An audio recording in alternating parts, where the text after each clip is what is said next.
Hai semuanya, ini gue Me Today. Ketika si jenius ingin membunuh gurunya, kasus Oppenheimer.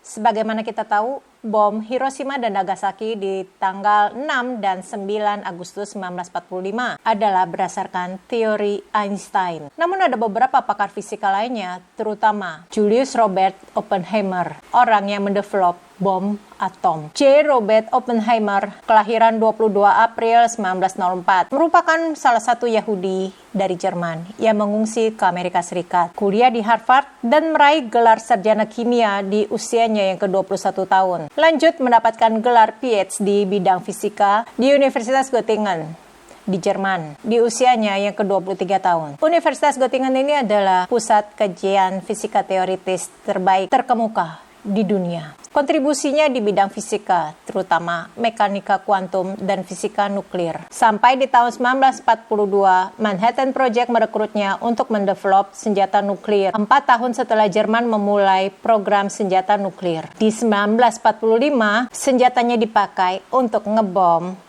Hiroshima dan Nagasaki, yang menewaskan lebih dari 246.000 jiwa dan merupakan penggunaan senjata nuklir yang pertama dan satu-satunya di dalam sejarah. Meski kita ketahui Putin mengancam akan memakai bom nuklir, ya semoga saja ini hanya sekedar ancaman. Beda bom atom dengan bom nuklir. Kalau bom atom hanya menggunakan fisi nuklir, sedangkan bom nuklir menggunakan fisi serta fusi, sehingga membuat kekuatannya lebih dahsyat daripada bom atom. Gue mau jelasin soal ini, tapi masalahnya gue sudah pernah ngejelasin hal ini sampai gue buat animasinya di video gue yang kalian bisa tonton di sini. Kalian bisa tonton setelah video gue ini berakhir. Jadi gimana sih profil pencipta bom Hiroshima dan Nagasaki ini? Kita lihat dulu ke beberapa tahun sebelumnya. Meskipun mendapat gelar kimia, Oppenheimer kemudian baru menyadari kalau ia sebenarnya menyukai fisika. Jadi ia pun berniat untuk mendalaminya di Christ's College, Cambridge, dan diterima di tahun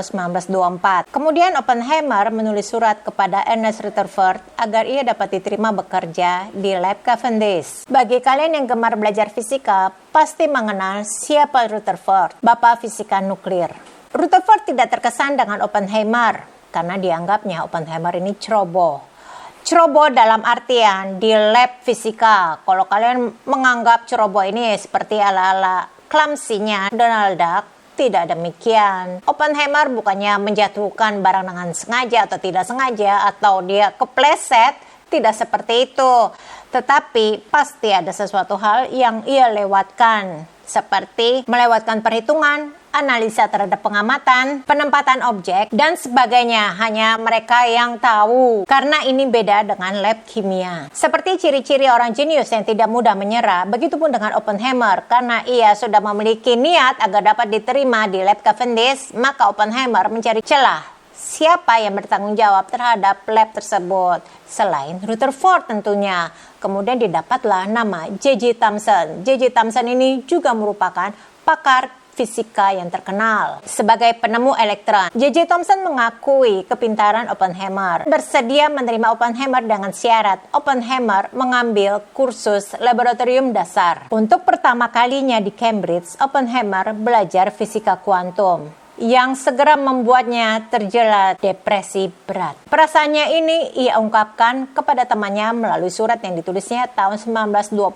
Saya mengalami waktu yang sangat buruk. Pekerjaan di lab sangat membosankan dan saya sangat buruk di lab. Sampai saya nggak mungkin bisa belajar apa-apa di sini. Kuliahnya kejam. Memang faktor-faktor keberhasilan itu tergantung pada beberapa hal seperti waktu dan tempat, koneksi, serta kesempatan yang diberikan Tuhan. Oppenheimer beruntung berada di Eropa pada saat waktu penting penemuan fisika mekanika kuantum. Maka pada tahun 1927 Oppenheimer menerima gelar doktor dan menerima jabatan profesor di Universitas California, Berkeley, dan Institut Teknologi California. Di Berkeley ia berteman baik dengan Ernest Lawrence, juga salah satu fisikawan top dunia, penemu siklotron. Sampai-sampai Lawrence menamai anak keduanya dengan Robert, middle name-nya Oppenheimer. Nah, balik lagi ke masa-masa sewaktu di Cambridge ini, Oppenheimer berada di bawah bimbingan tutor Patrick Blackett yang merupakan muridnya Rutherford yang tadi gue udah sebut.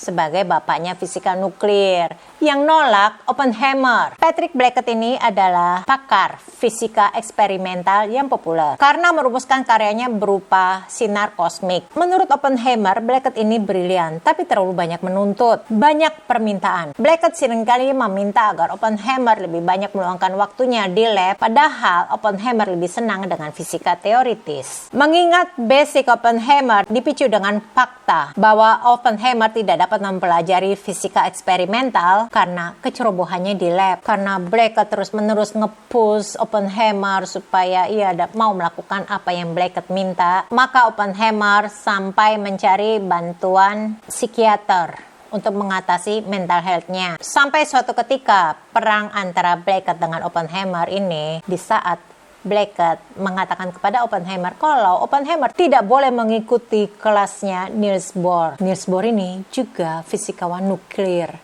penemu atom bor. Mendengar Blackett berkata seperti itu, Oppenheimer marah dan ia merencanakan niat jahat. Di lab itu ada cairan kimia yang sebagian percaya kalau cairan kimia itu merupakan cyanida, sedangkan sebagian lain percaya cairan itu merupakan cairan kimia yang beracun.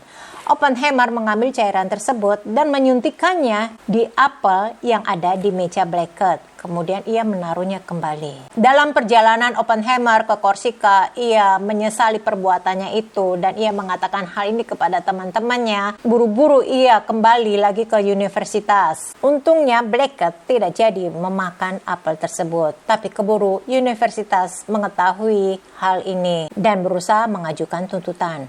Kedua orang tua Oppenheimer berusaha agar universitas membatalkan tuntutan mereka dan tidak mengeluarkan Oppenheimer. Maka Oppenheimer pun ditempatkan pada masa percobaan dan wajib menjalani sesi terapi dengan psikiater di Harley Street, London. Selanjutnya antara Oppenheimer dengan Blackett, mereka ini pun akhirnya berdamai dan masing-masing sukses di jalur fisika. Sama seperti Einstein, Oppenheimer juga gemar merokok. Beberapa teman Oppenheimer seringkali menyaksikan Oppenheimer yang gemar menyiksa dirinya sendiri yang tidak diceritakan secara detail bentuknya seperti apa ya. Semoga aja kita nggak usah dengar juga secara detail ya. Wih. Sampai-sampai teman dekatnya yang bernama Francis Ferguson ini bilang ke Oppenheimer supaya Oppenheimer gak menyakiti dirinya. Ia bilang, aku mau menikahi pacarmu. Oppenheimer segera berhenti, melompat dan menyekek Ferguson. Sepanjang hidupnya Oppenheimer mengalami depresi dan mengatakan kepada saudaranya kalau aku lebih butuh fisika daripada teman. Kemudian Oppenheimer pun pindah ke Universitas Göttingen. Dan di sini ia juga seringkali membuat teman-temannya kesal karena ia terlalu bersemangat sampai-sampai malah dia yang ngajar daripada dosennya. Dan Maria Goeppert adalah salah satu mahasiswa yang ada di kelas itu membuat petisi akan memboikot kelas kalau Oppenheimer tidak bisa tenang di kelas.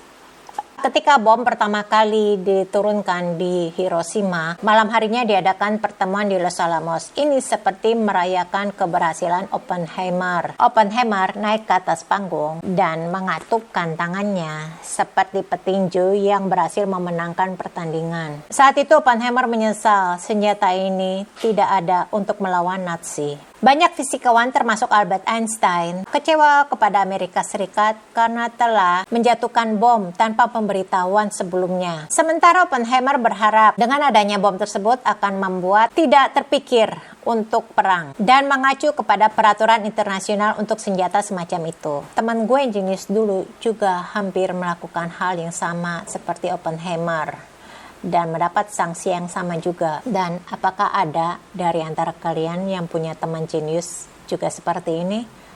Kalian komen di bawah ya. Karena gue sering lupa minta kalian buat subscribe, jadi jangan lupa like dan subscribe. Setelah ini kalian bisa nonton video gue yang di sini. Kalian tinggal pilih aja. Terima kasih sudah nonton. Stay safe and stay healthy.